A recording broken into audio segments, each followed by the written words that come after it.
नमस्कार दोस्तों, कुछ साथियों का सवाल था कि लिव इन के जो डॉक्यूमेंट है, लिव इन जो सर्टिफिकेट है, उसके क्या मायने हैं। तो सबसे पहले लिव इन में जाने कि एक लड़का और लड़की दोनों एक साथ रह रहे हैं, लिव इन में रह रहे हैं, तो दोनों की कुछ परिस्थिति ऐसी है कि या तो शादी कर नहीं सकते या वो पहले से ऑलरेडी शादीशुदा है और डाइवोर्स उनका हुआ नहीं है। इस वजह से वो लिव इन में रह रहे हैं। कुछ निजी कारणों की वजह से शादी नहीं कर पा रहे, इसलिए लिव इन में रह रहे हैं और उन्होंने एक डॉक्यूमेंट बनवाया। तो लिव इन डॉक्यूमेंट या सर्टिफिकेट का सिर्फ इतना सा मतलब है कि दोनों एक दूसरे के साथ अपनी मर्जी से रह रहे हैं। दोनों फ्यूचर में चल के एक दूसरे के ऊपर रेप के एलिगेशंस नहीं लगाएंगे, एक दूसरे के ऊपर डोरी के एलिगेशन, डोमेस्टिक वायलेंस की, यानी जो भी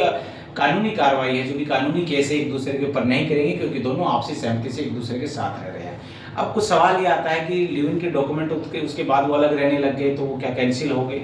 तो ऐसा कुछ भी नहीं है, ना तो उनका कोई कैंसिलेशन का ऐसा कोई आप कह सकते हो लॉ में प्रोविजन है, क्योंकि लिव इन जो आपका जो टाइम पीरियड है, लिव इन का जो अभी है, वो ट्रेंड जो अभी है वो अभी न्यू आया है। इसके ऊपर पुराने कोई आपके लॉ नहीं है। सिर्फ एक कॉन्ट्रैक्ट के तहत, एग्रीमेंट के तहत सिर्फ इतना ही है कि दोनों एक दूसरे के साथ अपनी मर्जी से रह रहे हैं, तो दोनों एक दूसरे के ऊपर कोई केस नहीं करेंगे, कोई एलिगेशन, कोई आरोप नहीं लगाएंगे, कोर्ट में एक दूसरे को नहीं घसीटेंगे। अब अपनी मर्जी से दोनों एक दूसरे से अलग हो जाते हैं, चाहे वो लिव इन की सर्टिफिकेट बनवाने के अगले दिन ही हो जाते हैं, तो अलग रह जाते हैं। उसका भी मतलब यही है कि दोनों अलग अलग रह रहे हैं और अलग अलग रहने के बाद दोनों अगर एक दूसरे के साथ कोई ऐसी हरकतें करते हैं, एक दूसरे को नुकसान पहुंचाने की कोशिश करते हैं या एक दूसरे को बदनाम करने की कोशिश करते हैं, तो जाहिर सी बात है सबके लिए कानून एक समान है, तो वो बिल्कुल एक दूसरे के खिलाफ कोर्ट में भी जा सकते हैं, केस भी कर सकते हैं। तो लिव इन